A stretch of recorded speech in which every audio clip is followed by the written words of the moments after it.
नमस्कार विद्यार्थी मित्रांनो, आज आपण पाहणार आहोत शिक्षक पात्रता परीक्षा 2026 TAT पेपर क्रमांक 1 व 2 मागील वर्षी परिसर अभ्यास याविषयी परीक्षेत विचारलेले प्रश्न व त्याची उत्तरे। तत्पूर्वी तुम्ही जर संध्या खेत्री या चॅनलला नवीन असाल तर या चॅनलला सबस्क्राईब करा, लाईक करा, शेअर करा आणि कमेंट करायला विसरू नका। चला तर पाहूया। प्रश्न क्रमांक 31, खालीलपैकी कोणता सस्तन प्राणी अंडी घालतो? बघा, खालीलपैकी कोणता सस्तन प्राणी अंडी घालतो? तर असा या चारपैकी कांगारू, पेंग्विन आणि व्हेल मासा हे काय करतात? हे प्राणी अंडी घालत नाहीत। फक्त काय आहे की प्लॅटिपस हा जो सस्तन प्राणी आहे हा अंडी घालतो। म्हणजेच अंडी घालणारा सस्तन प्राणी कोणता आहे? तर प्लॅटिपस। पर्याय क्रमांक बी। प्रश्न क्रमांक 32, खालीलपैकी कोणत्या प्राण्याचे हृदय 4 कप्प्याचे असते? बघा, खालीलपैकी कोणत्या प्राण्याचे हृदय 4 कप्प्याचे असते? तर 4 कप्प्याचे हृदय असणारा प्राणी कोणता आहे? तर मगर या प्राण्याचे हृदय काय असते? 4 कप्प्याचे असते। पर्याय क्रमांक बी, मगर। प्रश्न क्रमांक 33, पानावरील केवडा रोग कोणत्या खनिज द्रव्याच्या अभावामुळे होतो? बघा, पानावर जो केवडा रोग पडतो हा कोणत्या खनिज द्रव्यांच्या अभावामुळे होतो? तर हा कोणत्या खनिजाच्या अभावामुळे होतो? तर लोह या खनिजाच्या अभावामुळे होतो। पर्याय क्रमांक डी, लोह। प्रश्न क्रमांक 34, टिंबटिंब हे शरीरातील कॅल्शियम व फॉस्फरसच्या अतिरेक मात्रेसाठी शोषणासाठी जबाबदार असते। बघा, खालीलपैकी कोणता घटक हा आपल्याला विचारले की कॅल्शियम व फॉस्फरस यांच्या अतिरेक मात्रेसाठी काय असतो? जबाबदार असतो। तर कोणता जीवनसत्व? ड। पर्याय क्रमांक बी। आणि परीक्षेत तुम्हाला असाही प्रश्न विचारतात बघा, ड जीवनसत्वाच्या अभावी डॅश डॅश हा रोग होतो। तर ड जीवनसत्वाच्या अभावामुळे कोणता रोग होतो? तर मूळदूस हा रोग होतो। तर आपल्या टिंबटिंब हे शरीरातील कॅल्शियम व फॉस्फरसच्या अतिरेक मात्रेसाठी जबाबदार असते। तर काय असते? जीवनसत्व ड, बी। प्रश्न क्रमांक 35, 1 इंच वायुभार म्हणजे किती मिलीबार? 1 इंच वायुभार म्हणजे किती मिलीबार? बघा, 1 इंच वायुभार म्हणजे किती असतं? तर 34 मिलीबार असतंय। पर्याय क्रमांक सी। प्रश्न क्रमांक 36, कोणत्याही वाहनाचा वेग जाणून घेण्यासाठी डॅश डॅश वापरली जाते? बघा, कोणत्याही वाहनाचा जो वेग असतो तो जाणून घेण्यासाठी काय वापरतात? तर काय वापरतात? इंडिकरंट वापरतात। म्हणजे त्याला आपण काय म्हणतो? चक्रकार प्रवाह। कोणत्याही वाहनाचा वेग जाणून घेण्यासाठी इंडिकरंट म्हणजे चक्रकार प्रवाह वापरला जातो। पर्याय क्रमांक ए।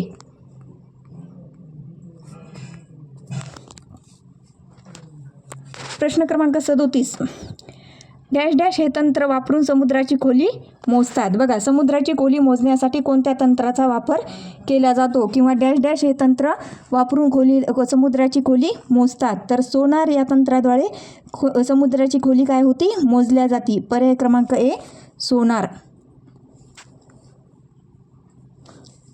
प्रश्न क्रमांक 38, प्रकाश जेव्हा एका माध्यमातून दुसऱ्या माध्यमात प्रवेश करतो तेव्हा खालीलपैकी प्रकाशाच्या कोणत्या गुणधर्मात बदल होत नाही? बघा, प्रकाश जेव्हा काय करत असतो? एका माध्यमातून दुसऱ्या माध्यमात प्रवेश करतो तेव्हा प्रकाशाच्या कोणत्या गुणधर्मामध्ये बदल होत नाही? तर वेग, तरंग लांबी आणि आयाम या तीनही गुणधर्मामध्ये बदल होतो, परंतु जो वारंवारता गुणधर्म असतो त्याच्यामध्ये बदल होत नाही। पर्याय क्रमांक 4 डी, वारंवारता। प्रश्न क्रमांक 39, डेंग्यू विषाणूचा प्रसार खालीलपैकी कोणता डास चावल्याने होतो? बघा, जो डेंग्यू आहे हा डेंग्यू विषाणूचा प्रसार कोणता डास चावल्याने होतो? तर एडिस इजिप्ती हा जो डास आहे हा चावल्याने काय होतो? डेंग्यू विषाणूचा प्रसार होतो। पर्याय क्रमांक ए। प्रश्न क्रमांक 40, महात्मा गांधीने पहिले वैयक्तिक सत्याग्रही म्हणून कोणाची निवड केली? बघा, महात्मा गांधी यांनी काय केले की पहिले वैयक्तिक सत्याग्रह म्हणून कोणाची निवड केलेली आहे? तर ती आचार्य विनोबा भावे यांची निवड केली होती। पर्याय क्रमांक सी, आचार्य विनोबा भावे। प्रश्न क्रमांक 41, छत्रपती शिवाजी महाराजांचा जन्म कोणत्या किल्ल्यावर झाला? बघा, हाच येता 4थीला छत्रपती शिवाजी महाराज यांचा इतिहास आहे। तर त्यामध्ये हा प्रश्न आढळतो बघा. छत्रपती शिवाजी महाराज यांचा जन्म कोणत्या किल्ल्यावर झाला? हा प्रश्न आपल्याला सर्वांनाच माहीत पाहिजे. तर त्यांचा जन्म कोणत्या किल्ल्यावर झालेला आहे? शिवनेरी या किल्ल्यावर झालेला आहे. पर्याय क्रमांक 1 ए. प्रश्न क्रमांक 42. गोपाळ हरी देशमुख हे कोणत्या टोपण नावाने प्रसिद्ध होते? बघा, जे गोपाळ हरी देशमुख हे कोणत्या टोपण नावाने प्रसिद्ध होते? तर ते लोकहितवादी या टोपण नावाने प्रसिद्ध होते. पर्याय क्रमांक सी लोकहितवादी. प्रश्न क्रमांक 43. तिसरे इंग्रज मराठा युद्धातील मराठ्यांचे सेनापती कोण होते? बघा, जे तिसरं इंग्रज मराठा युद्ध झालेलं होतं आणि त्या युद्धामध्ये मराठ्याच्या सेनापतीचे नेतृत्व कोण केलेले होते असा आपल्याला इथे प्रश्न विचारलेला आहे. तर त्याचं नेतृत्व कोण केलं होतं? की बापू गोखले यांनी केलं होतं. पर्याय क्रमांक बी बापू गोखले.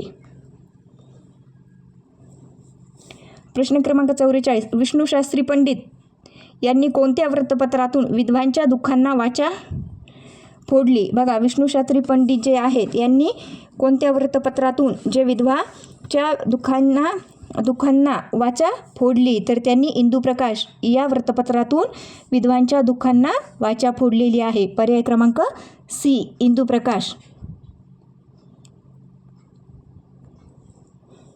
प्रश्न क्रमांक 45. स्त्री पुरुष तुलना हा ग्रंथ कोणी लिहिला? बघा, स्त्री पुरुष तुलना हा ग्रंथ कोणी लिहिलेला आहे? तर हा प्रश्न बऱ्याच वेळेस परीक्षेत आलेला आहे बघा, विविध परीक्षेमध्ये.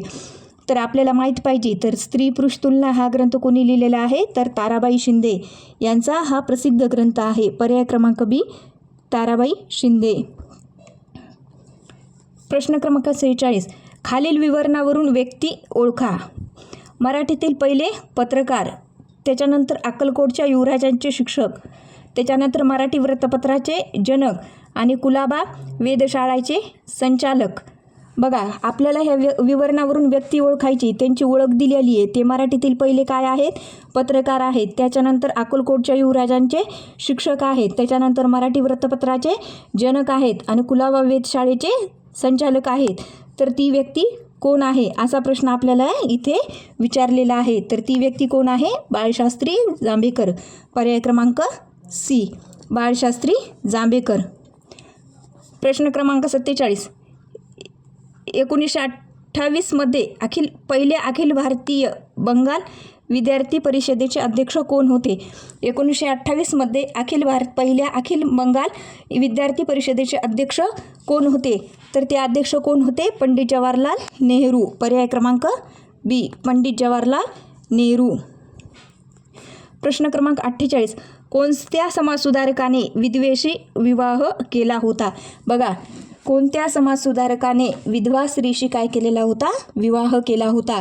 तर ती एकमेव व्यक्ती कोण आहे? महर्षी धोंडू केशव कर्वे. पर्याय क्रमांक डी. प्रश्न क्रमांक 29. अमेरिकेत जाऊन वैद्यकीय शास्त्रातील पदवी मिळवणारी देशातील पहिली भारतीय महिला कोण? बघा, अमेरिकेत जाऊन वैद्यकीय शास्त्रातील पदवी मिळवणारी देशातील पहिली भारतीय महिला कोण? तर कोण होत्या त्या?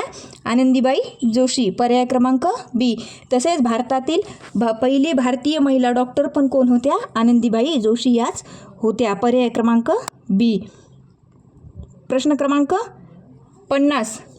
12 मे 1875 रोजी शेतकऱ्याचा पहिला उठाव कोठे झाला? बघा, 12 मे 1875 रोजी जो शेतकऱ्यांचा उठाव झालेला आहे, पहिला उठाव कोठे झाला? तर तो कोठे झालता? सुपे या ठिकाणी झालता. पर्याय क्रमांक सी सुपे.